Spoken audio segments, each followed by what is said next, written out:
on my worst day, I was still being a Mercedes or a Porsche, even using drugs and alcohol. So even when I was doing wrong, it looked like I was a successful person. When I had my son, but I still, at the end of the day, I kind of felt like a failure living that type of life.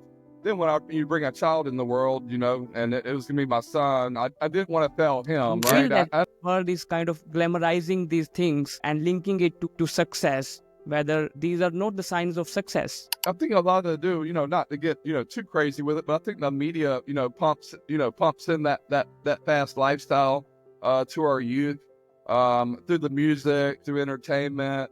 I think even on social media now, we got people out there glamorizing that they were, convicted felons and now they're coaches, but they kind of romance about that poor lifestyle. You have been into all of this. I'm just 25 right now. How was that experience? Like, do you have any traumas, or you felt that even though I have decided to give up that life, but I still have some experiences or some traumas that shape my response right now? I came home from prison, I served so much time, I couldn't even order my food. There's too many choices. They have been sliding it, to me through a window the whole time. I stood in line to get, there's definitely traumas that come from, I've been shot, I've been stabbed, I lived, that type of life. But, that's when we become self-aware. So if the traumas took control, I would never end up being successful, right? If someone is watching or listening to this podcast and they want to start a roofing company as well, what's your number one advice to them to build a strong culture and to run the roofing company? If you had 20 MIGs, right, you'd have a pretty good company. If you had 20 Raymonds, you'd have a pretty good company, right? If you had 20, of the top people here, you'd have a pretty good company. So once you learn how to win in life, you're winning in your personal life, you're winning in your roofing life. You want to start duplicating winning, right? Like, what would be your strategy to go out against those equity guys? And because you have to make business as well. I would show up every day with the intention of being grassroots, right? Be involved with my community. Sponsor the soccer teams. Sponsor the baseball teams. Be grassroots as you can. Go get with your local real estate agents. Build out your little hub, your little platform. Be grassroots. Don't be looking to go into many states. Build you a solid foundation, roofing company in your community. Like, do you believe that showing gratitude over things, even if you have nothing, kind of attracts the things that you want? So last 8-9 years, I probably made roughly 12, 13, $14 million, right? My net worth's 8 figures. But as I talk to you, I'm sitting in a 1,500 square foot house. Is there any signing off notes or advice that you have for the people who are watching or listening to the podcast? Take care of your health every day. Invest in your health like you invest in your career. Go out the door every day and make it happen. If you're in roofing every day and you're a roofing sales rep, 100 doors a day, you will never have a problem until you build your pipeline. Hey everyone, welcome to the latest episode of the Roofing Millionaires podcast. In this episode, we are sitting down with Raymond Vandell from Perimeter Roofing, and we have discussed how the challenges you face in your early life can impact the kind of business and life you create later on. We have also talked about the role of equity firms in roofing and how you can compete against equity firms even if you are starting your roofing business from scratch. Plus, we have also dived deep into the extensive career that Raymond had in roofing that might help you thrive in your roofing business as well. Let's dive in. Welcome to the Roofing Millionaires podcast, Raymond. It's great to have you on the show. So let's just begin with a simple one right now. How are you feeling today, and what has 2025 brought to you so far? Yeah, I'm feeling great today. I got a lot of exciting things coming up. It's been pretty good. 2025 has been an interesting year for me. It's the first year I've started off by not being out in the field with my team. But it's definitely a great, just waking up alive is great every day for me. So, yeah, just excited for, new challenges, new beginnings, do something a little different this year for the first time. And, yeah, just blessed to be healthy and active and, still relevant enough to be on your podcast. Great. Normally, when I start the podcast, I ask my guests that how did they end up in roofing. But frankly speaking, I've seen some of your interviews and I've noticed that you have so much that is uncovered yet. And I would try to explore that in this podcast. So, and in this podcast, by the way, I just talk about the non-technical sides of roofing as well, because I feel that there is much out there about the technical sides of things. But when we talk about how to build a real business, there is no much information regarding that. So that's why I just want to ask you, like, where did you start and where are you right now in life? Yeah, so when I first started in roofing, I was actually I was working at a shop, and they were bringing the roofing trucks in to get my friend's company that he had started. They were bringing trucks in to get accessories on them, like lift kits, wheels, tires, and everything. And I was kind of working at the lower end of that shop, sweeping the floors, cleaning the bathrooms, doing C-level mechanic stuff, just kind of getting back on my feet in life, where I had put myself in some tough situations early on in life. Then I came on as a canvasser. So I used to get $100 a claim number and $200 for a signed contract. That was about probably 9 years ago. Yeah, 9 years ago, a little maybe a little over 9 years ago. And today, I have sold my company to private equity, for 8 figures, and just kind of on the outer side of things. I'm still a W-2 for the platform. I'm just kind of sitting at the house and quarterbacking from the couch as the new leadership takes control of it and they go to the next level. I'm just kind of life coaching some of the higher end guys that are here, and well, all my guys, just to be fully transparent, that need help out in the field. Not really giving direction, just kind of, you know, coaching them on the roofs. If this carrier's doing this, what to email back. If we're having a little bit of problem with a homeowner, just using some of my skills that I used when I was actually out in the Right. field to kind of close the deals. So just kind of, being a support system from the house now, as the private equity firm, takes it, they bought it, so they're taking it to the next level now. Yeah, we'll come back to the private equity later on. And as you have just told me, I feel that you are someone who started from scratch and you gained control as well. And then you learned to just free yourself and give control and empower others. That's what I feel when I hear your journey. So, that raises a question in me, like, did you ever imagine that you would be where you are today, both professionally and personally? Did you ever think of achieving all of these things? Yeah. I mean, so yes and no. So early in life, when I was kind of, a young man that had got off on the wrong track, yeah, I was trying to. I was going on the wrong track really fast, just like I did in roofing. So when you're in the street life and doing stuff that is not being a very productive member of society, actually taken away from it, I was trying to be really good at that level, right? So I was reaching new levels in the wrong way. So at that point in time in my life, from probably 17 to 26, 27, I was doing really wrong at a progressive rate, trying to be great at being bad. Once I changed my life and had my son about 13 years ago, I changed my life. I went into a rehabilitation center. I quit drinking alcohol. I quit using drugs. I quit selling drugs. I quit living, the wrong way. Then I threw myself into being really great in the right way. So I felt like I was going to make a very big impact on the world, either negatively or positively. But I wanted to make a great impact, right? Well, let's not say great because it's poor behavior, but I wanted to make a big impact. And the first part of my life, it was in a negative manner, polluting the community with, drugs and trafficking and stuff. But when I made the decision and I did that 180, June 6, 2012, I decided on that day to make a great impact on the community by being the best person I could be, best father, best, in all my relationships. I wanted to build a great business that gave back. Actually, I opened up a rehabilitation center, men's recovery center soon after in 2016. And we had the roofing company and the men's recovery center at the same time. So I knew I wanted to make a great impact, teach guys and girls trades that could, get a second chance just like I received. Okay. I actually had this question. I kept it for the later part of the interview.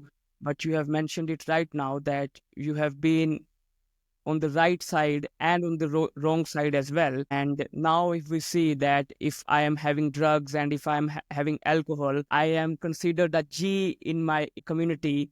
And if I am, having all these, I'm going off track, I would say, then people start appreciate, like I receive appreciation from people. And I was listening to one of your interviews that the question people ask is like, why you don't drink? They don't ask you why you need to drink in the first place. And you have been someone who has been doing all this. And then you realized that, okay, this isn't my way, or isn't my path. So what was the realization, or the point that made you realize that, okay, I have had enough of this and now I have to change my life? Having my son, that was so I had my son in January 2012. I went into treatment June 2012. Enough was enough. I had failed. I had been really productive at making money and stuff, doing the wrong thing, being a bad person. I still, on my worst day, I was still being a Mercedes or a Porsche, even using drugs and alcohol. So even when I was doing wrong, it looked like I was a successful person. When I had my son, but I still, at the end of the day, I kind of felt like a failure, by, living that type of life.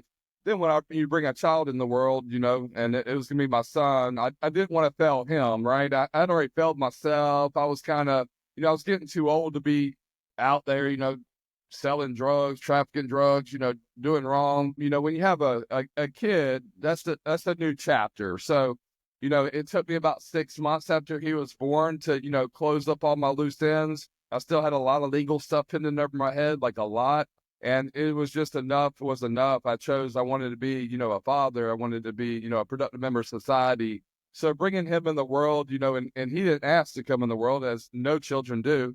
But I knew I didn't want to fail at being a father. I wanted to be there.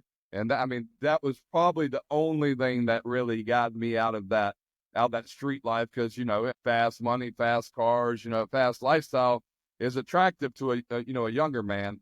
But as you get older and you kind of turn that leaf on being a father, you're like, after my son was about 6 months old, I'm not really seeing them. I'm having to, I got all kinds of court cases over my head, problems with the mother of my child, trying to get, visitation, but I wasn't living right. So I didn't want to fail as a father. I'd already made, a lot of bad decisions, but that wasn't one I was willing to make at that point in time in my life. That's amazing, because most people, even if they have kids, they don't come to this realization. And I also want to ask you, like, if I am into all these things right now, and later in my life, like after 10 years, I come to this realization that, okay, I have wasted my time and now it's time to fix things. Still, I have wasted 10 years. And the point I'm trying to make is, do you feel that all these things are quite glamorized in the world right now? Because so, to a point that even if someone wants to quit these things, or someone just wants to avoid like getting into this party or these flashy drugs or alcohol, but they somehow have to adapt to these things just to stay cool or be in the circle, or just to be glamorized. Do you Yeah. feel that world is kind of glamorizing these things and linking it to success, whether these are not the signs of success? No, I think a lot of it do, not to get, too crazy with it, but I think the media, pumps in that fast lifestyle, to our youth, through the music, through entertainment. I think even on social media now, we got people out there glamorizing that they were, convicted felons and now they're coaches, but they kind of romance about that poor lifestyle. I try to veer from that. Like, I do podcasts, and, the only reason I'm probably on some of the podcasts, because I did come back from that, from that type of life, and, turn my life around and do really well. But I think on a day-to-day basis, leaders that have came back on it, I think, we shouldn't romance about it and put it on put it up here. I think we got to do better as men, leaders of the community, to, put people on the pedestal that have been out here, being good fathers the whole time, being good, religious leaders, being good pillars in the community. I don't think we need to take people like myself or other convicted felons that just they changed their life, and now we want to put them on a pedestal because even like myself, then we're glamorizing it, right? I don't think poor behavior should be glamorized in the media, social media, the community. I just don't think we should romance about it and just I don't know. I think poor behavior is disgusting at this point. I'm just like because it went through a phase now with these coaches and with everything else and like I said, some of them are a friend. I'm just saying. I'm just saying as a whole. We don't need to glamorize poor behavior. Let's start putting the men that were out here and we're good fathers the whole time. We're good husbands the whole time. We're good leaders in the community the whole time. Let's focus that energy on putting these guys on the pedestal, and then the youth will follow them. We don't want to, I don't want to, I did 12 years in prison. I Mm-hmm. don't want young men or women or whoever, to see that and say, hey, I want to do that and change and do this and that. No, let's go ahead and glamorize great behavior, when they're 13, 14, 12, 10 years old and not glamorize the poor behavior, right? Because, we don't want to put people even like myself on these pedestals that, we're engaged in such poor behavior for such a long time. I think as, people in the industry and in the community and the social media world, I think we need to start glamorizing people that have been great pillars for a long time, and not, glamorize or romance about, poor or bad behavior in the past or felonies or I'm so far removed from that at this point that I don't know. I'm trying to actually curb it myself. I'm, not proud of it. I did come back from it. It does get me some views and likes, but I think people like myself, we got to glamorize, you know, better behavior from the start, right? The guys that went and graduated high school and, either got into a trade, started a business and, those guys they don't get, this publicity that, us that came back from, the gutter of the streets, people want to talk to those people, but the real heroes that, they're kind of flying on the radar and been doing great for a long time.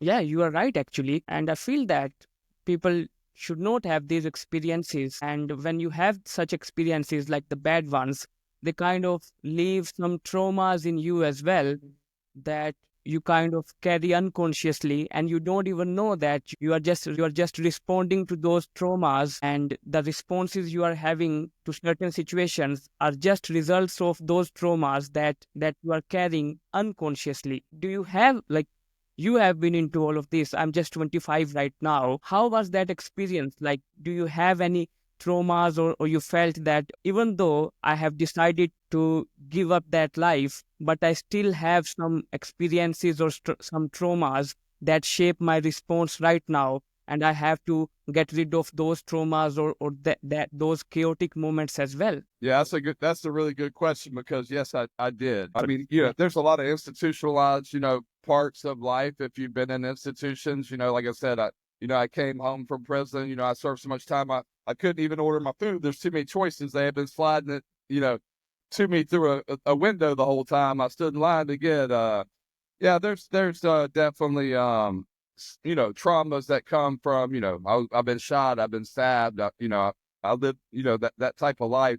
But that's when we become self-aware. So if the traumas took control, I would never end up being successful, right? I would just been institutionalized. I would have had all the character defects from being around nothing but criminals. I wouldn't be able to operate out here in society around civilized people.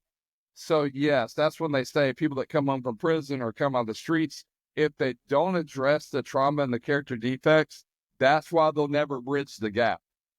So that's Mhm. why it has to be extreme, right? We're extreme when we're breaking the law. We're extreme when we're, trafficking drugs on airplanes. We're extreme when we're trafficking drugs in the cars. We're extreme on the shootouts, just the crazy stuff.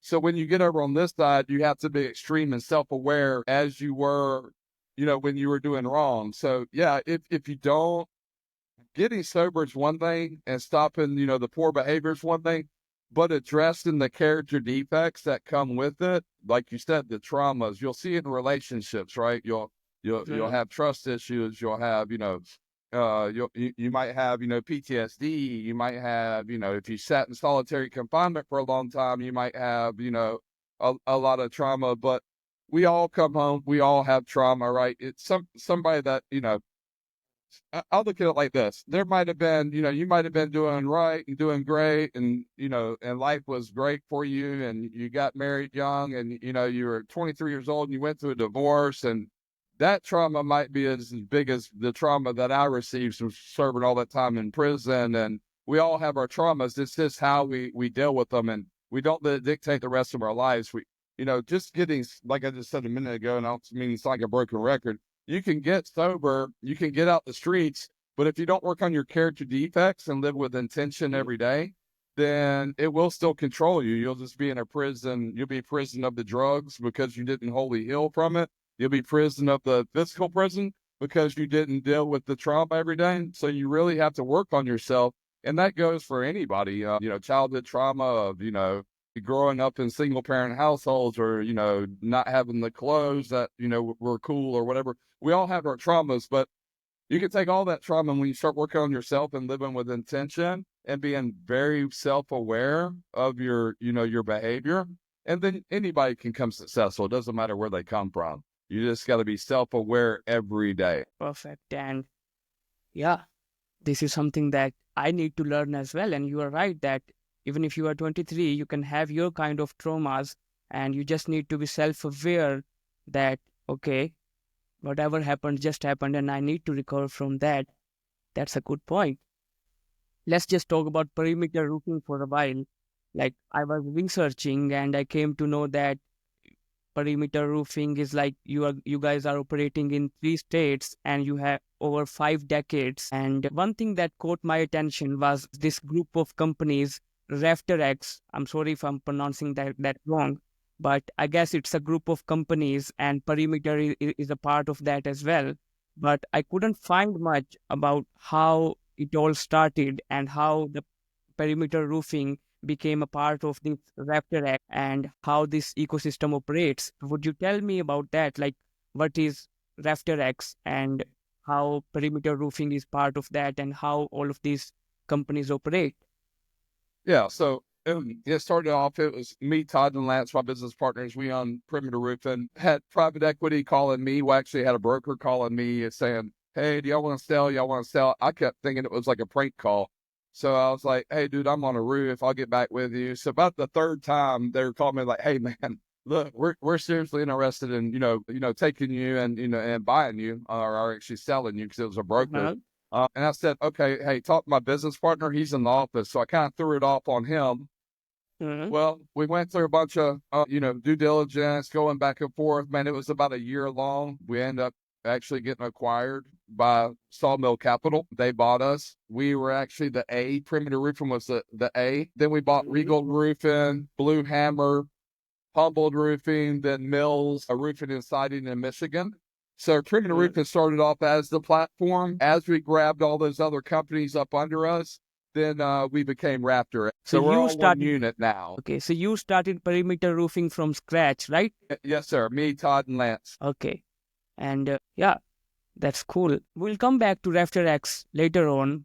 But right now, what's going through in my mind is that all these companies that you mentioned, like Blue Hammer Roofing, when I talk about that, Nick Davis is the person that comes in my mind. When we talk about perimeter roofing, you are there. Like, all these people feel that you are high value men and you have those core values that it takes to build a big business. And I don't think so that comes with a culture or a mindset that is controlling mindset. Like, you have to empower people, you have to give control. And most people, like, when they start a company, they want to put restrictions out there. They want to put penalties, like, if you do this, you'll have this penalty, and thing kind of becomes a part of their culture as well.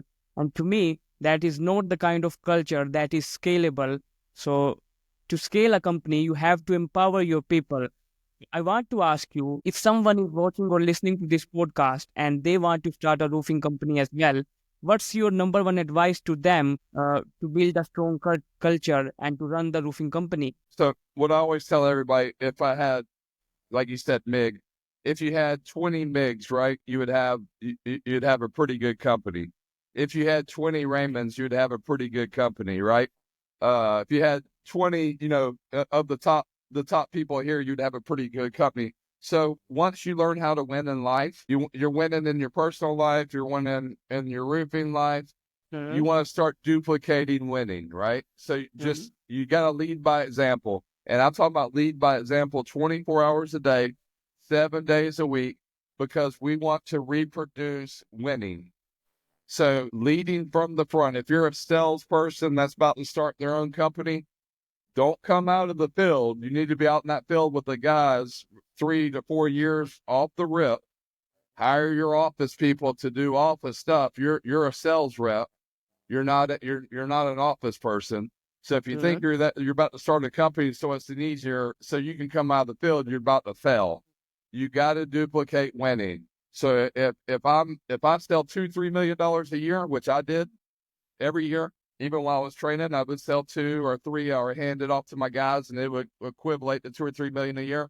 Then I want to duplicate myself as many times as I can. Once I duplicate myself as many times as I can, and those guys start winning, I want to duplicate them. So we just want to duplicate winning. And I'm not talking about just in sales.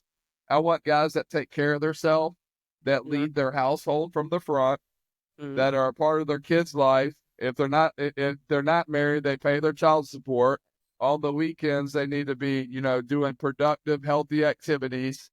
So we when you're in roofing sales and you're on social media, you want to duplicate a great person that's a great person, a leader that is a leader and a solid, clean person 24 hours a day, because they're easier to manage. A healthy person is the easier person to manage all day long. A good-looking person that's put together, I'm not talking about ripped six-pack or anything. Even if you're not ripped six-pack, healthy or anything, as long as you're put together, collared shirt, you smell good, your truck's clean, you look good, you're kept up. If you look good, you sell good.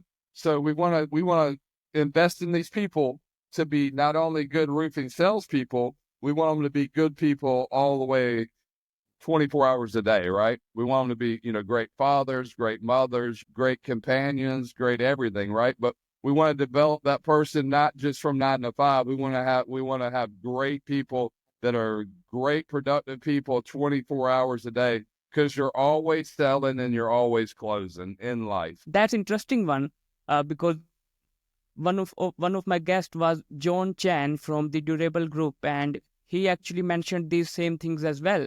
And what I have learned from you so far is that you are saying most people think like this, like if I am hiring someone, that person will be with me from 9 a.m. to 5 p.m. and I don't care about what he does the rest of the day. But you are saying that if someone like has a chaotic life, that would be reflected in their business as well, like how they show up in their work life. And you are right about that. So, and you mentioned about social media as well. So I think that most people these days are trying to be good on social media, like they want to look good on social media, but when we look at their personal life, they are not delivering that top quality service. And like this somewhere initiates uncertainty in the industry as well. The conclusion I have drawn from this is that many people who look good on social media, you don't have to trust them right away. They might be having a fucked up life in their personal life. What are your thoughts on this? Yeah, I mean, that social media is just the highlight reel of their life, right? They're not going to show you the bad. So you just kind of, time will tell everything, right? So, we show social media, we show, the Lamborghinis, the Mercedes, the nothing but the highlight reel. But time will tell everything, right? And one thing at the end of the day, the math will never lie. So you can look like this, you can look like that, but if you can't keep producing the numbers, time will always show what social media won't. Numbers will always expose what social media won't. Poor behavior will always catch up with you no matter what, and you will be exposed. It just takes the time. It's actually the truth. You are right. And yeah. So let's just talk about scaling for a while. Like people often say that working on the business is always better than working in the business. And I was listening to you, I did my research. You said that sometimes you have to work on the business and sometimes you have to work in the business. And personally, I don't feel like there is a one size fit solution for everyone. At the end of the day, it's about deciding the kind of life you want to live and the kind of business you want to operate or you want to have. And the real challenge to me is like figuring out the processes and the SOPs at every step after trial and error.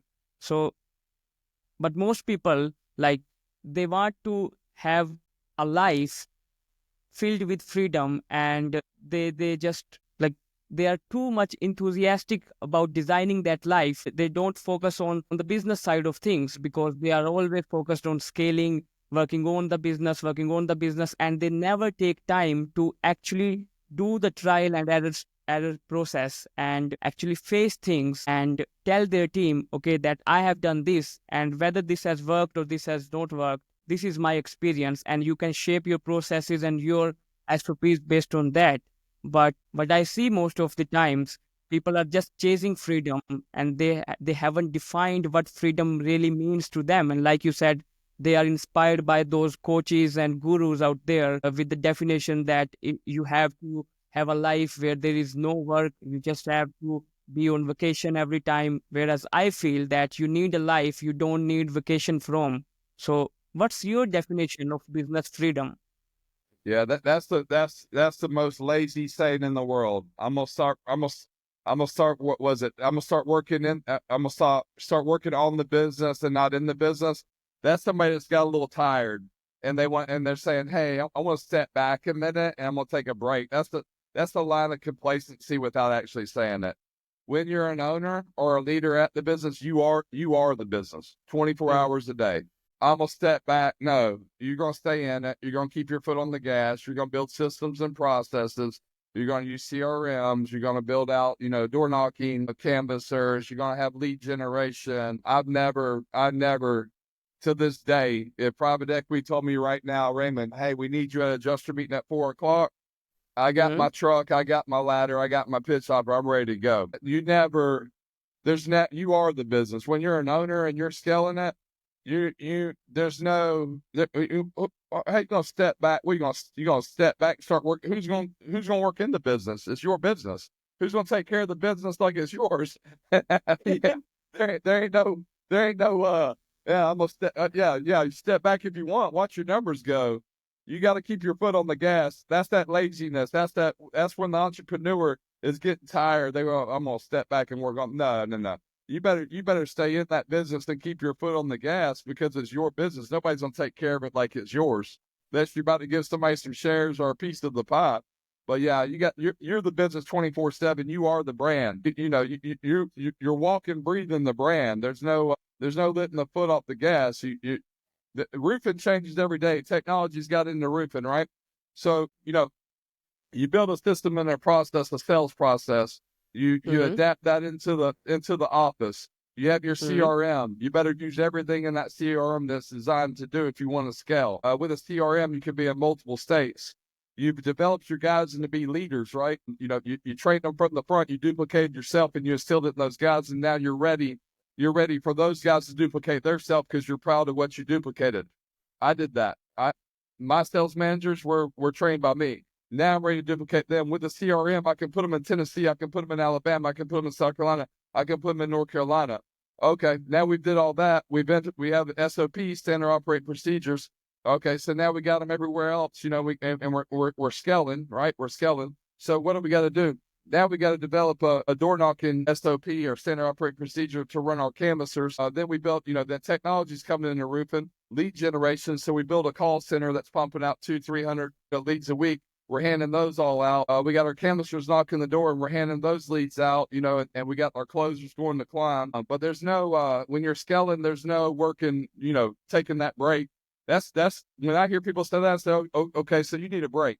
So you're not going to work in the business somewhere. You're going to start working on it. So what you're telling me is somewhere you got a little tired, somewhere you got a little burned out, and now you need a little break. We got to figure out how you going to live in the business. You built a life that you don't need a vacation from. It's fun making money. Look, when I went on vacation the first 6, 7 years, so sorry, for the first 3 years, I didn't take a vacation. Now I started taking 2-week vacation. I got married. She needed a vacation. My son started getting older. It would wear me out down there for a week straight. I enjoy making a lot of money. That is fun for me. I enjoy racing mountain bikes. I enjoy making money. I enjoy my time with my wife and my son, and that's what brings me the whole joy. Like you just said, I built a life I didn't need a vacation from. I own a home on the water that I can work from now. So I built a life I don't need a vacation from. It's interesting, and you are right actually, because sometimes, like, if there is any issue or if something is new in the sales department, as a leader, you have to be there for 2 months or 3 months or even 6 months, and you have to do all of these things. And once you have mastered that, you can have another Raymond and you can just give control to him, and he can like take the control and do the scaling of this process or the system or the mini system that you have created. And you are not working in the business now, you are working on the business because you have created the process, you have mastered it, and you know that what works, and now you have replicated yourself. You're right about that. And I feel that most people, where they go wrong is that they don't know like to whom they should listen to. There are so many influencers out there, and I feel that when we talk about roofing, like when we have interviews, we talk about all the technical sides of things, but we don't talk about what you actually need to do. And that poses a question in me, that the experienced guys like you or the leaders like you who are there, who have done all of these things, personally, I don't see that most people are trying to pass the knowledge to the next generation as well. Do you feel that all this uncertainty or the chaos or the bad things that are happening in the industry right now, somewhere the big players are also responsible because they are not sharing the knowledge or they don't have the time to actually be there for the next generation? Yeah. Yeah, if you're running a 9-figure operation, you ain't got no time to be doing no coaching or guruing, really. If you're running, 50, $60 million sales teams, in a Mhm. region, you're not going to be coaching, and that you're going to be coaching every day, right? But not on here. You're not going to be coaching because you got a bunch of guys to coach. The best paying client, if you want to get into coaching, is Mhm. a client that's splitting the money 10, 50, 50 with you in roofing. That your best paying client is one of your sales reps, because you're splitting the money with them. They don't have time to go outside of the sales team. You are a coach. If you are one of these, like you said, one of the big players in roofing, you're coaching every day, but you're just doing it inside your organization. It's not like Mhm. the internet. It's like what was the internet before? It was the internet. It was the Ethernet, right? It was just Yeah. inside, right? Yeah. So they are coaching every day, but they're coaching inside the organization.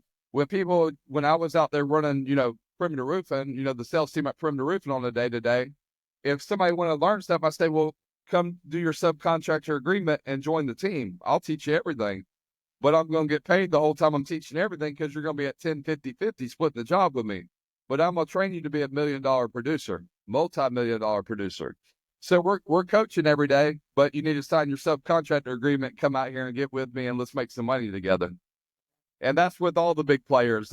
They are coaching every day, but they're coaching these organizations with 2, 3, 4, 500, guys that are across the country.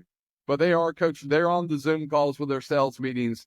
They are, they're in the board meetings. They are at the sales manager meetings. They're coaching every day. They just don't. They're not putting it out on Facebook. But all the big players, the Migs, the Kurt Linningtons, the Kaisers, the guys that are still out here, doing it. They coach every day. It's just we don't see it because it's inside the organization. Now that I took a smaller role, Mhm. I'm at home, so I get a little bored, and I love the industry, so I'm starting to be a little bit more approachable and a little bit more accessible to just the general public. But right now, usually, on a Friday at 10:45 my time, I Mhm. would be out there with my guys, knocking, climbing, doing adjuster meetings, doing, attempted repairs to get claims overturned. I just now got this break, but, for the last 9 years, at 10:45 on a Friday, that's just beautiful outside, sunny as it is, I would be out there trying to print money with my team by getting on these roofs, to be honest with you. But yeah, all the big players, they're just coaching inside their organizations on the day to day. they're coaching 7 days a week. I promise you this, talking people off the cliff on the weekends that are, wore out, out there running storms, doing everything. They're coaching 24/7, but it's just inside their own organizations. The gurus got time because they're not making, they ain't doing nothing. Yeah, I get that because, yeah, when you are at that level, you have more responsibilities and you have to deal with more shit. I agree with you on that. And let's just talk about, I want to bring private equity into the conversation now because I have had guests on this podcast. They like aren't much um like, I don't know how to say it, but they don't like private equity. And when I post on my Facebook as well, most guys, they say that when a private equity firm is there, there is no chance for the new guys to show up and to win project. And you are someone who has started things from scratch, and you are part of the private equity ecosystem, I would say, now as well. So how do you see like this hatred for private equity? Do you feel that it is justified? Yeah, I mean, I hear them, and like I said, if you want, there's room on these platforms for you to join. You can bring your sales team on. You can, if you get your company big enough, get it over $10 million, you can roll into one of these platforms. That's the goal to hit. There's room for you on, private equity's new in roofing. It's going to be here for a couple of years, and they're not going to run from it until somebody really drops the ball. We're all doing a good job with private equity. Yeah, there's challenges with private equity, like with anything. Private equity went into the HVAC world, years ago when it was just like roofing, when it was wild, wild west, and, bundled them up and got huge, national brands, and there's still small guys out there doing HVAC. I mean, if private, if people say that aren't in on a private equity deal, if somebody calls you up while you're out there climbing roofs and says, I'm going to give you 30, 40, $50 million for your company, I promise you're not going to hate private equity then. So what I can tell the guys that I love private equity. We have our struggles, absolutely, right? I built a company that I feel, runs a certain way, and they do $billion stuff. I haven't did $billion stuff. I don't understand it. So private equity, we did, I think, right over 200 million last year with private equity. So, private equity comes in and helps us hit these numbers. If you don't like private equity, you're probably not on a deal or on a platform.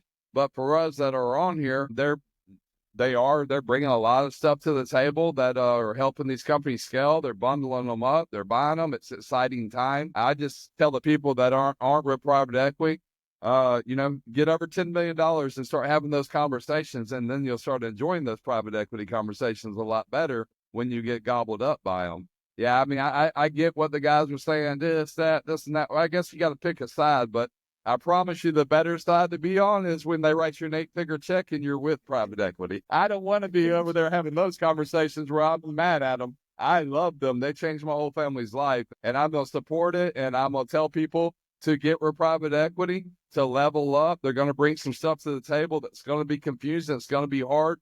But when you get with private equity, you are going to scale like a rocket ship, and that's where everybody should be trying to go. I hear what they're going to say. They're going to say, oh, I don't want to be corporate. I hear you. Go ahead and get you an 8-figure check and then see what song you sing then. I haven't experienced that, but I somewhere agree with you what you have said, because I haven't had an 8-figure check in front of me, so I don't know what it takes to actually reject that kind of offer. I agree with you on that. However, let's just talk about a hypothetical scenario that you are someone who is starting from scratch right now and you are competing against those private equity guys. Like, let's just say that you are starting from scratch. How can you, like, if you are starting right now, how would you compete with those guys? Like, what would be your strategy to go out against those equity guys? And because you have to make business as well, and they are big players. So how would you do all of these things? Like, how would you show up? So I would show up every day with the intention of being grassroots, right? Be involved with my community, sponsor the soccer teams, sponsor the baseball teams, be grassroots as you can. Go get with, your local real estate agents, build out your little hub, your little platform, be grassroots. Don't be looking to go into many states. Build you a solid foundation, roofing company in your community. use your grassroots marketing, use your social media. Your community will like once you start winning, start giving back a little bit to the community. That's what we did. We paid off all the school lunches in the Metro Atlanta area, and that's how we got big. But start small. Quit watching what they're doing, right? Quit watching what private equity is doing. Own your town, own your community. That's the best way. Once you start doing that, you start getting to be $5-10 million. Go brand yourself. Go get on the doors. Leave the door hangers. Use the yard signs. Start real grassroots. Sponsor the local teams. Get your name at the local restaurants. Go talk to the local real estate agents. But own your market, and don't worry about private equity. And then once you start getting to $10 million, look, once you get to $10 million, those conversations will happen organically. They will find you to start talking to you. They're watching you. But own your town. If you're just in one county and there's, 100,000 houses, then try to roof 2,000 of them. Do you see what I'm saying? Own your town. You will be your own. I mean, we roofed about 2,400 houses just at Perimeter in Georgia last year. And that was around 40 million, 50 million. There's 4.6 million homes in Georgia. I roofed only 2,400 of them. I feel like the biggest loser ever. That's less than 1% of the homes. $50 million in Georgia. And we did less than we did 0.5% of the homes in Georgia. If I felt like I was absolutely killing it, I should be at least doing 5 or 10% of the market share in Georgia. It would be my, my preference. I essentially did $50 million, 2,400 homes. That's just a big neighborhood. They ain't got to worry about private equity. There's 4 million homes in your state, or 2 million homes in your state. Try to do about 1,000 of them, and look what your numbers are going to be like. I used to think that my competitor, they're getting my houses, this and that. Well, hold on. I just did the numbers on Google. I didn't have to hire nobody. There's $4.6 million homes. There's enough homes for all of us. Private equity, they wish they could do it all, and I wish I could do all those homes. But there's so many houses for so many roofers that don't get stuck on focusing on what they're doing, focus on what you're doing, and the numbers will come and the conversations will start happening. That's a great answer, by the way, because I feel that, to summarize what you have said, that the number one thing you can do to compete against that private equity is that you have to build your brand, because all of what you have said is that you have to build your brand. You have to create that experience that people choose you over anyone else. And then you are right that you can't do all the homes in an area. And the same I say to my clients as well, because when I started out, there are so many agencies out there. And I noticed that there are over 100,000 roofers in the US, and all those agencies can't work with every single roofer. So there will be a limit to the number of clients any business can have. And that's your opportunity. And the opportunity is always out there. You just have to build your brand. So the number one thing would be to build your brand. And the number two is that you have to show up every single day. You're right about that. Yeah. So speaking of this, how do you see technology changing the roofing industry? I don't know if you have been into the International Roofing Expo that just happened 2 weeks ago or a week ago. How do you see AI and technology taking over or just transforming the roofing industry? Yeah, I think so. I just got into the tech industry, and I got some stuff coming out in the next couple of weeks. That'll be interesting. It's AI based. I jumped in there a couple months ago and started on this project. I'm super excited about it. I think with AI though, the only thing it's really going to affect in the roofing industry, I think it'll affect admin a lot, right? Maybe take some of those spots. And I think the AI, is good for lead generation. And then a lot of the I think video, that's where I'm coming in the tech industry. Video on inspections. We'll take a big, the product that I'm dropping, it's a video, right? It's a video that has AI and it describes the damage and builds a report. So I can better serve my client, but it won't replace my sales rep. I think there's going to be a lot of support here from AI in the industry, but I think it's more of the only people I think it'll affect will be, data entry people or admin people. I don't think you're not going to, it's not going to take something going to affect, it's going to assist the sales rep in the sales process, more than it will replace it. I think AI will make it where your client will have a better interaction in the sales process on stuff that, the way we transfer information to them. I think it'll just support the sales process, make it easier for the sales guys, make them more efficient. I don't think it'll replace any of the sales. I think the AI, the only thing it's going to do is maybe clean up the admin a little bit and maybe a little bit on the lead gen. But like I said, as far as, technology, I don't know. With everything that's going on with the world today, maybe they come up with some, those robotic things that go in the roof, the field shingles, but there still have to be the guys out there, operating them. Tech has been super cool in the industry. The last couple of years, I built a couple of call centers and then sold them to private equity myself. With the help of Elon Analytics, they actually built the call centers. I built out my servers and everything, and they were dialing or whatever, and I sold those to private equity when I sold. But I think that, the AI will make the client have a better client, rep experience, but I don't think it's going to replace anybody but, basically the office people. Maybe some of them. I feel like as an engineer, I can say that AI is like calculus right now. Like we have discovered the calculus, but we don't know its applications right now. And we'll have to, like in the next decade or so, we'll have to dig into the applications of AI as well. And you're right, the admin work would be taken over by AI, but if you consider AI replacing humans, that's not going to happen. And you can correct me if I'm wrong here, but I feel personally is that somewhere I feel that AI will change the sales in roofing. Like people would have more control over their choices and they would rather want to go online and choose their roofer instead of someone knocking at their door and pressurizing them into buying.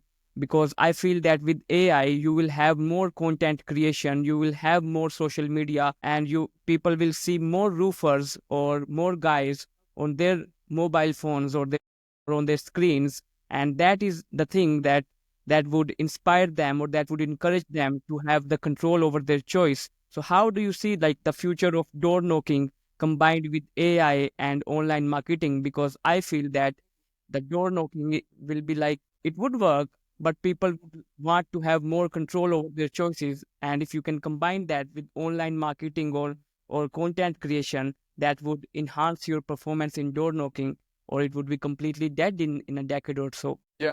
Yeah, I think AI. So I think it'll all be, and that's something that I just came out with too. So you'll see it drop in the next couple of weeks when I can drop it when all the legal stuff's out of the way.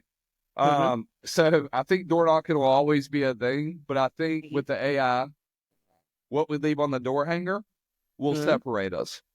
So I think door knocking will always be a thing, especially in the disaster area, right? Especially when, we have a fresh hailstorm, windstorm, tornado, any catastrophic event. I think door knocking it's been around so long, right? It's been around so long. It's so effective. I mean, all of our business, we did about $16 million. So the door knocking company I started and I founded and I handed it off to my friends. I wasn't even allowed to own it because of the PE deal I was in. It did $16 million last year, just door knocking, worth of revenue. I think AI and technology, it'll all be on what we leave behind, the door hanger. I think you'll be able to scan it and have that zero touch, like what you're talking about, where they'll control the process a little bit different on their own timeline. But I think door knocking will always be a thing. I think the technology will make the door knocking more efficient and it'll make the client have a better experience. So if they're saying, hey, my door's right here while we're talking, if somebody door knock there, I say, hey, I'm on a Zoom or I'm on a podcast. And they hold their hanger up and they say, okay, just scan this hanger and we can do your inspection then. I said, cool, hang it right there. So when I get off the phone with you, I'll go over there and scan it. I think that's where the technology will happen, but I think we're always going to have people on the doors. But I think like what you said, though, I think that will give the customer be able to control the narrative a little bit more with the technology. And that's what I'm trying to do too. I want to, so I'll just give you a sneak peek. When you get my door hanger, they'll be able to scan it and start the inspection process themselves. And we'll do it all video back and forth.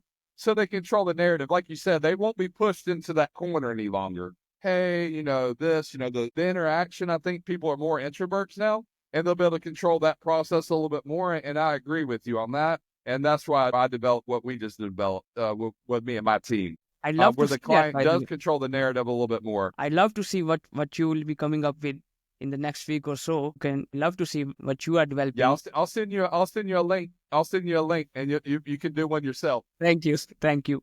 So, yeah, what are your thoughts on price increasing right now, like the material price hikes? What I feel is that it is a chance for the low bid contractors to manipulate the homeowners, and most roofers would find it difficult for the homeowners to agree on the high prices. How would you advise someone like to adapt to this price hikes? So 5 years ago, let's see, 4 years ago, I bought my first G wagon. Right, it was Mhm. 150, it was 115 grand. Yeah. A couple weeks ago, I just bought another one that's 349,000. Right, and I've had four of them. Right, Okay. it didn't affect. I wanted it. Right, I've had four of them. I've had the regular G550s. I've had that's not a need. That's a want. Lamborghini the same way. You used to buy a Lamborghini 4 or 5 years ago. A Urus or a Huracan was 120 grand. Now they're 400 grand. But we bought them anyways. I got both of them sitting right there. It's $1 million. A couple years ago, it was what 200, 300,000 for both of them. The price of eggs is what this to that. You still eat them. The cool thing about roofing is it takes Xactimate about 90 days to catch up with the price increases, right? So if it's an insurance job, it's not going to affect the roofer whatsoever. You Mm-hmm. supplement for your price increases. Look at your scope of work, see what the date is on the price list, supplement for your prices. Retail, it is what it is, right? So if you have if it's insurance work, don't worry about your price increases. Supplement for it. The Xactimate will catch up. It takes about 90 days. Don't even worry about that. Don't even put it in the universe. On retail, if somebody's paying retail for a roof, they got to have it, right? I mean, there's a reason that they got to have it. It's just not because they like the color. If they just don't like the color, then it's a want. It's just like my G Wagon, right? I wanted it a few years ago, it's 100 grand. I wanted it now, it's 300 grand. I figured it out, right? The people that are paying for retail on roofs, you got to figure it out. If it's the insurance on roofs, then the carrier is going to supplement for it. They owe for it. You got to put the project back pre-storm condition. It used to cost 12 grand. Now it's 18. Supplement for it. Shouldn't affect you. Retail is the same thing. Retail is a harder sell for a roof. But when it's a retail on a roofing job, they got to have it for some reason. They're either selling the house, buying the house, insurance is counseling. It's just like anything else. Over the last, since COVID came in, whatever happened with all that mess, and dude, you figure it out. But people are making historically more money now. You got to have a roof, finance it. There's so many it shouldn't affect you. It shouldn't affect none of your sales process. Like I said, there's two ways for roofing. There's Mm. retail and insurance. Insurance covers the bill no matter how much the shingles is. You supplement for it. Retail, they're in a corner where they got to have a roof. So that goes, if this falls back on your salesperson, it's not that big of a deal. That's the same way actually. I think that I feel that if someone has to get something, they will get it, and you just have to provide the solution to them. And I personally feel, I was scrolling through your social media before this interview, and there were so many posts that you made. I was feeling that okay, we align on so many things. And this is a personal kind of question that I want to ask you. What is high value mindset? Because I see this everywhere in your post. What is high value mindset, and what does it mean to you? Yeah, high value mindset for me is so I'm the me being a male, right? I'm a male, right? It's 2025. I'm a guy. I'm the leader. I'm the leader of my household. High value Mhm. mindset for me is I protect and I provide for my wife and my child. I do right by my sales team no matter what because they Mhm. bring the money in the door. I Mhm. do right by all my subcontractors that do the installs. They always get paid. I Mhm. do right when nobody's looking. I Mhm. take care of myself physically, mentally. I stay healthy. I don't text, like other girls' pictures, anything like that. There's nothing outside of my marriage, right? I lead by example to my son. We run 5Ks together. I race bikes in front of him. I race bikes. He does jujitsu and soccer. We live a high value lifestyle, right? With nothing hidden. If my son grows up and is just the person I am today, not beforehand, just what he sees, he doesn't see drinking. He doesn't see arguing. He doesn't see, he doesn't see he doesn't struggle for anything. He goes to private school. He believes, no matter what religion, whether it be, Muslim, Christianity, Buddhism, or anything, he believes in a higher power. He practices that higher power. We all do, right? We hold each other to a standard. There's nothing to be shameful of. That's a high value mindset, right? You pay your bills. You live within inside your means. It is dialing every aspect of your life, mentally, physically, spiritually, and business-wise. Every one of them's dialed all the way in, right? We got the music all the way loud as we can. That's high value mindset. That you're touching like, I could do great in business if I could be 300 pounds. That's not high value mindset. I could do horrible in business and be ripped and six pack. That's not high value mindset. I could have everything else in my life could be, intact, but I'm cheating on my wife. That's not high value mindset. I could run a business and not care about my clients or my employees. That's not high value mindset. High value mindset is when everything you're living with intention. That's high value mindset. You are actually living and touching every aspect of your life and working on nobody's perfect, right? Nobody's perfect. But we are actively working on every part of our life, living consciously in every step of the day, 24 hours a day, 7 days a week, in every part of our life.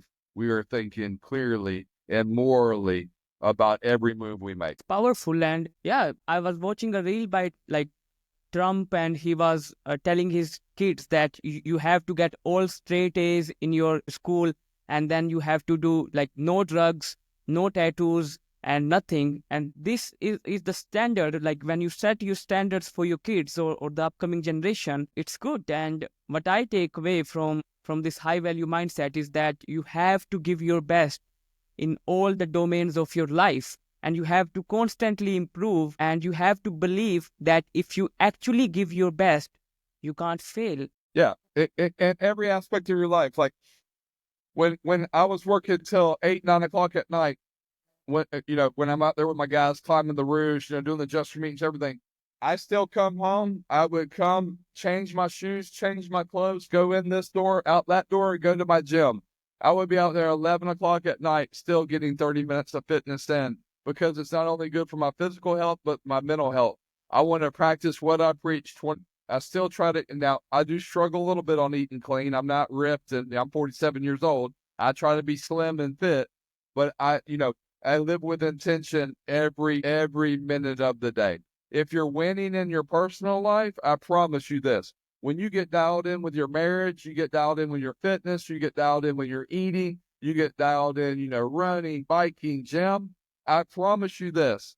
If you start on that way first, you go around your employer or whoever you're working for or with or however your business, they will see that change and it will get better. The same thing. Once you start having a healthy business lifestyle and you're taking care of your guys and you're taking care of your team, you're paying your bills, you're growing and everything else, you'll start living better out here. You want to start working on you get all that dialed in, you start working on your marriage, your kids, your house, your health and everything, because it's all got to, it all coincides, right? You're not going to be winning in your career and losing tremendously in your personal life and be a productive member. It will catch up and it will ruin your career. So when you got both of them dialed in, then that's when you start coming successful. You will never be successful if you're losing in your personal life, and it will come to the workplace. It happens every time. I've watched it. It runs full circle. To be a successful person, you're going to have to win 24 hours a day, and that is health, mental health, fitness, spiritual, and business. It's not, they all coincide. There's not a separation. If you're losing personally, you're going to lose in business. It'll just take some time to catch up. If you're losing in business, you'll start to self-destruct personally. So it's full circle, man. And if you could get people to understand that, if they can quit drinking, quit the smoking, quit, standing around. A lot of people in their 30s and 40s, the only thing they do on the weekends, look, they haven't ran. The last time they ran or did anything athletic was high school at PE, or middle school at PE for that matter. That's the last time they did anything. All they want to do is go meet some other couples and eat and drink alcohol all weekend. Or they want to go to the lake, stand around and drink alcohol. Or they want to, go to this sports event, sit there and drink alcohol. Or they want to go to this, this concert and drink alcohol. They don't do anything, but they're not usually successful at business either. They're just going through the motions, getting the paycheck, or even if they own their own business, they're staying at this plateau. Once you start winning in your personal life, you're going to start breaking other boundaries. Once you start winning in your business life, you're going to start breaking other boundaries, and it runs full circle. All these things are great, Raymond, and I agree. I am practicing all these things right now as well. And I feel that when you work on self-mastery, kind of just, everything starts to get in order and you just start to enjoy the benefits as well. However, from last few weeks, this is something that I am facing personally, and I don't know if you have faced this in your life or not. But I feel that when we are grinding, or when we are in this grinding phase, or when we are constantly improving, at some point, there are people around us. We just don't look at them. And we don't know, like any day can be the last day of someone we just spoke today. And all of a sudden, we realize that we were so much self-focused that we ignored all these people around us. And we just don't get a chance to have them back in our life again. So how can someone like me, or someone who is young, who is in the grind right now, can balance these relationships out there as well? Because you can have the success, but if you don't have the people with whom you can share that success, it kind of leaves you with some emptiness inside. I don't know if I have articulated it in the right way or not, but no, you're doing it right. Yeah. So, all right. So the only people in my life, besides my mother and father, add value to my life, right? Either they add value. Anybody that's in my life right now, they add value. If it's my team, I'm just gonna be frank. If it's my guys, we're building something together. If it's my parents, I call my mom and my dad. I'm lucky enough to call them once a day. They're older, but they're still alive, so I call them once a day. If they don't add, so if people don't add value to my life spiritually, right?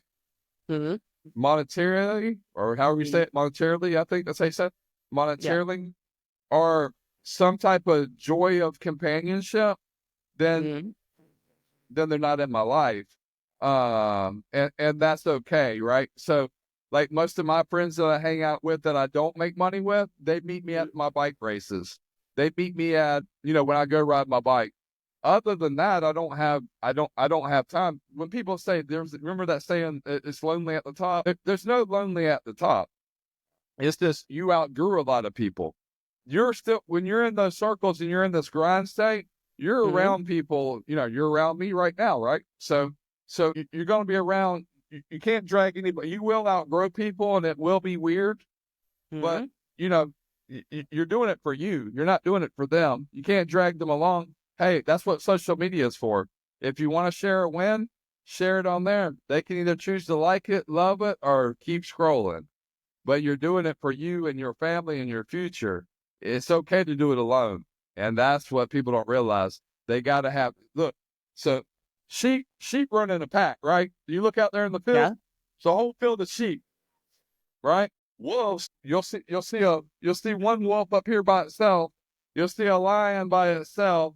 You'll see a shark by itself, but you'll see big schools of fish, right? Big schools of this fish, big schools of cow, big schools of this. You'll see a cheetah over here laying by itself.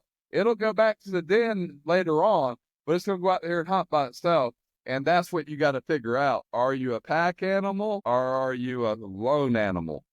Pack animals are average. They all look the same. We can't tell them apart. I got some donkeys out there. I can't tell them apart because there's a pack of them. But if I see a coyote running over here, there ain't but one, right? So are you going to be a pack animal?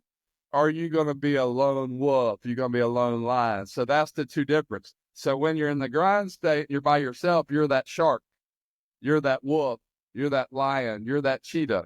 Okay. Well, when you find complacency and you got tired, go over there and be a cow. Go over there and be a sheep. Go over there and be a goat. We're wired two different ways, but it takes all kinds of people to make the world go round. You just got to figure out, are you going to be in the flock or are you going to be that lone animal over here, that alpha animal? So you're not going to find average people are in packs. Extraordinary and great people are in ones or twos. Remember that. And it's because nature does the same thing. You don't want to be in a pack. Leave them people alone. You don't want to be average. They're all over here. They're all over here. Usually the big pack of average people are all over here and they're all holding a beer or a drink. Think about that. Those big crowds, they all got what? They're all sipping that alcohol. They're all doing this. They're all looking at that one guy on the stage playing the thing, or they're all watching that one player throw the football. You want to be that person on the stage. You want to be the person throwing that football. You want to be that person. Look, when we're all watching somebody speak, we're all sitting here like this, right? We're watching that one person. You got to figure out if you want to be in the crowd or you want to be on the stage. Don't worry about those people. You're going to leave them behind.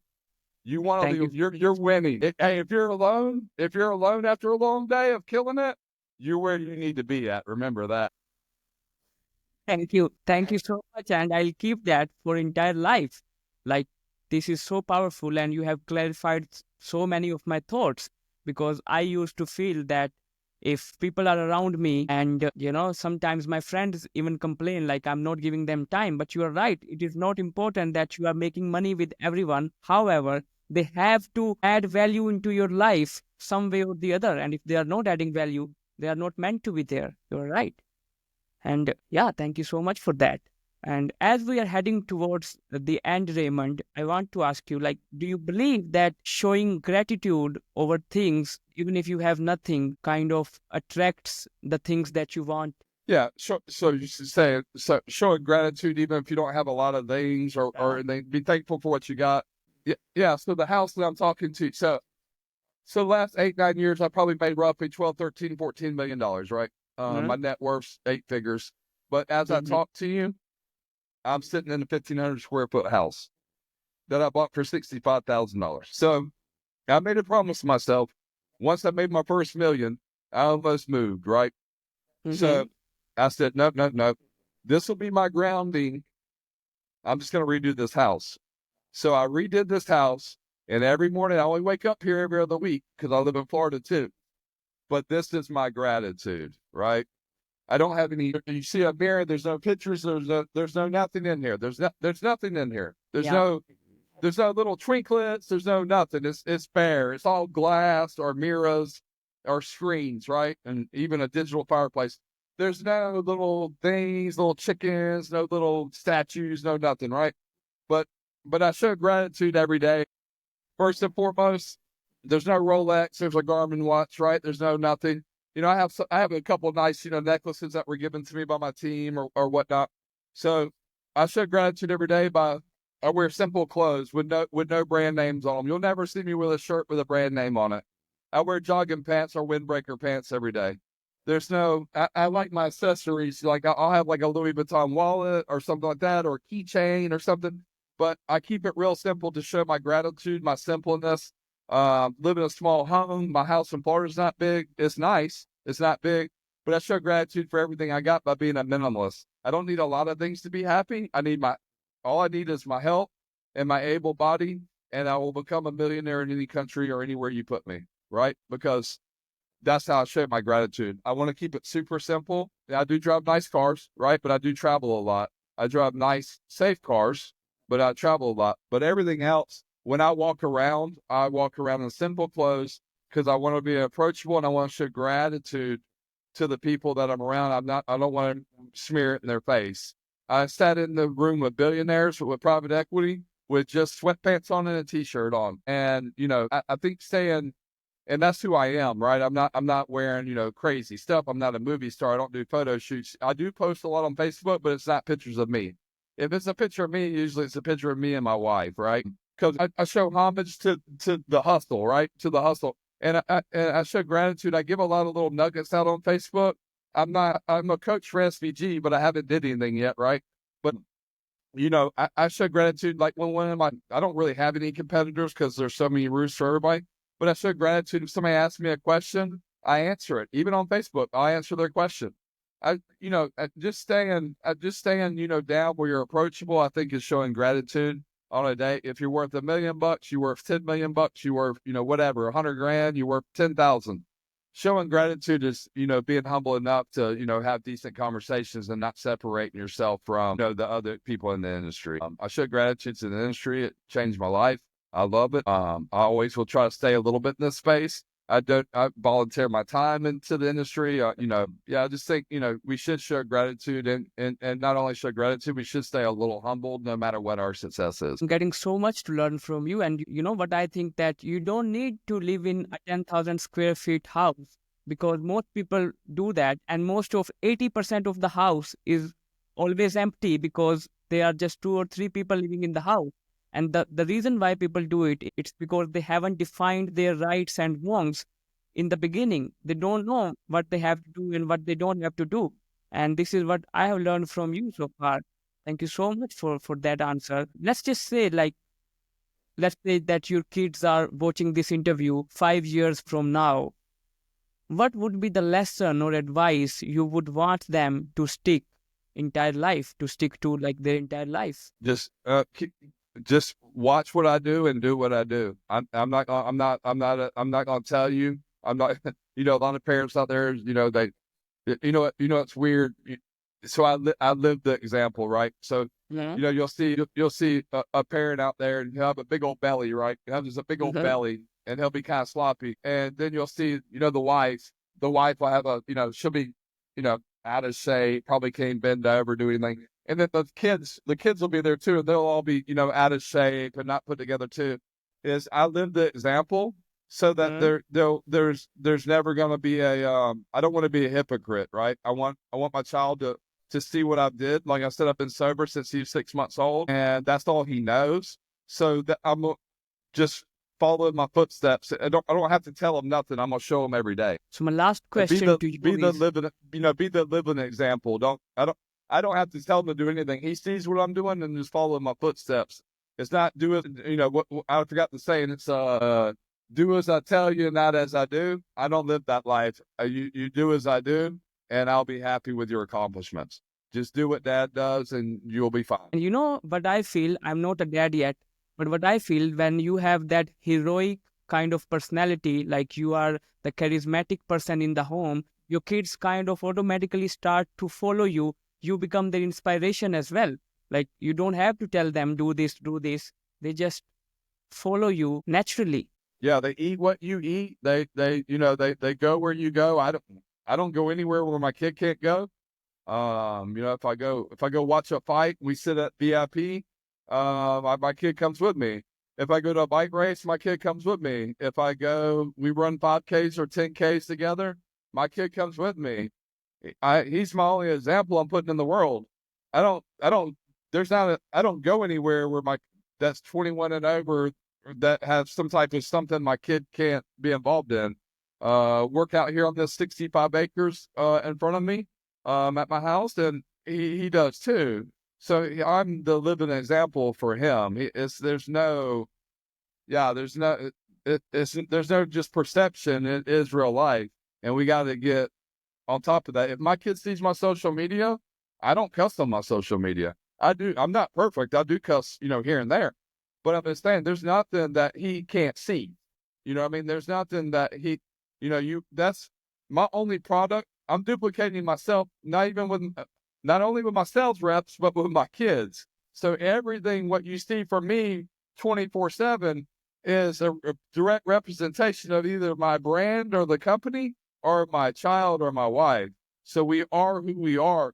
We don't have, there's no highlight. The highlight reel should be 24/7. My last question to you is, what is the thing that destroyed you completely and you still acted like nothing happened? That's a hard one there. Probably what tore me all the way down, probably my incarcerations, right? I don't really talk about them much. I probably could be like one of these people like, Wes Watson, or one of these, one of these crazy son of bitches that come out of prison. I don't really talk about it much unless I'm on a podcast and you ask me or do whatever. But that probably tore me all the way down. Leaving, having your freedom took from you. Being in solitary confinement for weeks at a time, just 23 hours in one, locked down, for getting a fight, getting in a fight inside there, or getting involved in some stuff you shouldn't have been inside a prison. So not only you already have been stripped of everything to be in prison, but then you get in trouble in there and they put you in solitary confinement, spending weeks and months in there at a time. I think tore me all the way down, but it tore me all the way to the to the bone, right? Emotionally, physically, everything. But it tore me down, but it made me who I was. So I don't talk about it, right? That's my superpower. All those months in incarceration, being away from loved ones, being away from your family, being away from your friends, everything. Yeah, it tore me down, but it made me who I was. So, you know, that's my superpower. And you got to be a bad person to get it. So, yeah, I think it tore me down, but it made me who I was. So I'm thankful for it. I'm thankful for everything. I have not one regret in my life. I don't regret one thing in my life, because look at the destination it took me. I'm so blessed and thankful for all those months and years in prison. I'm so thankful for my parents' divorce. I'm so thankful for my drug and alcohol abuse. I'm so thankful for being shot and stabbed. I'm so thankful because look where I'm talking to you right now. I'm worth 8 figures. I got my health. I'm great. I'm going to do a 50-mile bike race. I can jump in my Lamborghini. I can jump in my G-Wagon. I can do whatever. So I have no regrets at all, whatsoever. I need to do better every day. I need to eat a little bit cleaner. I need to pray a little bit more.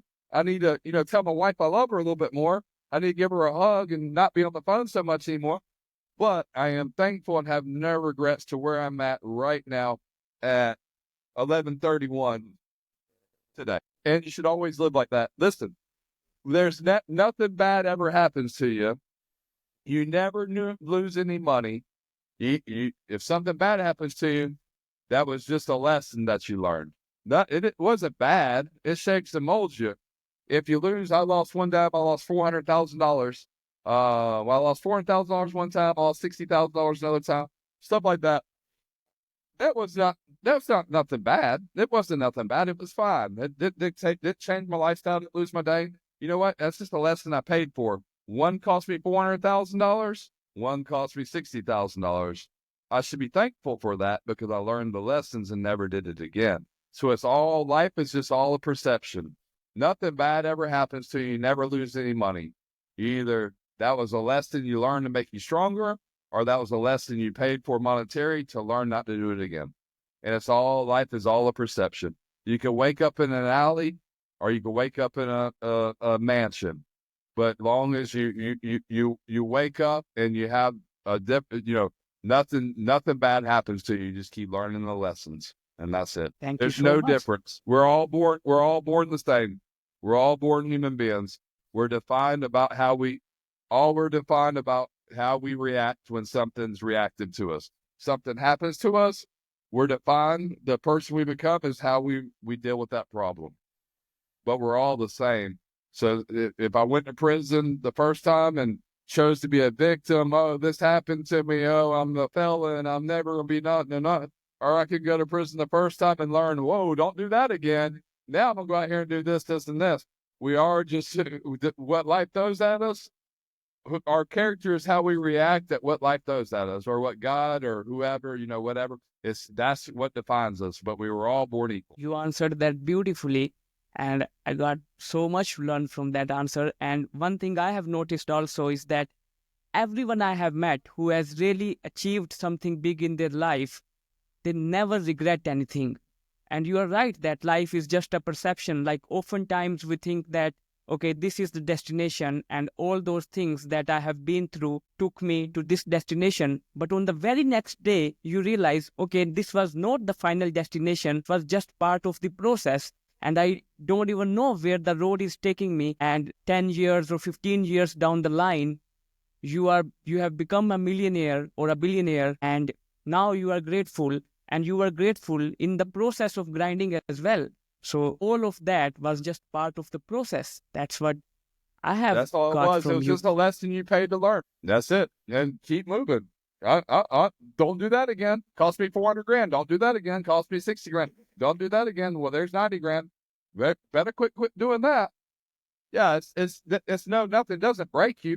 Look, as long as you don't have a terminally ill disease, you can overcome anything. Money, they print money every day. I told my business partner Todd a long time ago. He was about to buy this Viper, and he's like, Dodge Viper. I remember he's about to buy, Yeah. and he's like, man, look at that. I said, but they make them so we can buy them. We just got to go get the money to go get it. Ferraris, Lamborghinis are $1 million. If you want it, they're making them so we can go get them. We just got to go get the money so we can go get them. You got to figure it out, and that's with anything. That's with buying that house. That's with buying that bicycle. That's with buying that expensive car. That's with buying, put the swimming pool in the backyard. They're making them and they're putting them in, or people are buying them every day. It's just upon us to go find the money to go do it. That's it. There's no, you go and apply yourself. Every day you wake up, you need to go apply yourself to be a better person. Put your stuff down. I want a pool. I want a house. I want a vacation house. I want a, whatever, a Ferrari. Okay, cool. You want all that? Well, they make all those things, right? That's not something that's not attainable. They put swimming pools in. They make Ferraris every day. They make homes every day. They make, vacation homes every day. Okay, cool. They're making them so you can go buy them. You just got to go get the funds to go buy them. So it's not, nothing's not obtainable. You just have to go get it. It's not rocket science. Listen, I'm dyslexic. I read and write at about probably maybe 6th or 7th grade level. I have spent 12 years in prison. I'm covered head to toe in tattoos. I wish I wasn't, all over, everywhere. Listen, I made up my mind that I wanted a different type of lifestyle. I figured it out. I went out. I have lived by that motto about those cars and houses and everything since I was 16 years old. I just had to figure out the vehicle to go and get them. They build them so you can go buy them. You just got to go get the funds to go get them. And that was what happiness. Life is not just about money. If you want to have the life that you want, find the partner that's going to provide, the support to go get it. If you want to, if you want to have the awesome body to whatever, to go do whatever, go sign up at the gym to go make it happen. It's all just processes. And I promise you, if I can do it, anybody can do it whatsoever. There's no magic to it. Go out the door every day to create an opportunity so you can have the things you want, or you can marry the person you want, or you can, whatever you do, go out the door with the intention to get to that goal every day. And the next day, get a little closer. The next day, get a little closer. The next day, get a little closer. That's it. There's no magic. It's just effort and showing up to do it. Thank you so much for your time, Raymond. Thank you so much for being here on the show. And I hope that the audience gets so much to learn from you, whether it's in roofing or it's in the personal life or in creating business. Thank you so much for your time. Is there any signing off notes or advice that you have for the people who are watching or listening to the podcast? Yep. So get up, take care of your health every day. Invest in your health like you invest in your career. Go out the door every day and make it happen. If you're in roofing every day and you're a roofing sales rep, 100 doors a day, you will never have a problem until you build your pipeline. So when you first start off, count out 100 door hangers. Even when you don't feel like knocking, go hang them. Treat it like a real job. If you're not self-disciplined, go out there and work 10 hours a day trying to get some type of lead every day. Work 60 hours a week until you can find that happy medium. Work 60 hours a week in roofing, knocking doors, walking in places, banks, any retail place you see that needs a roof. 10 hours a day, apply yourself to roofing until you have your pipeline built and everything will work out.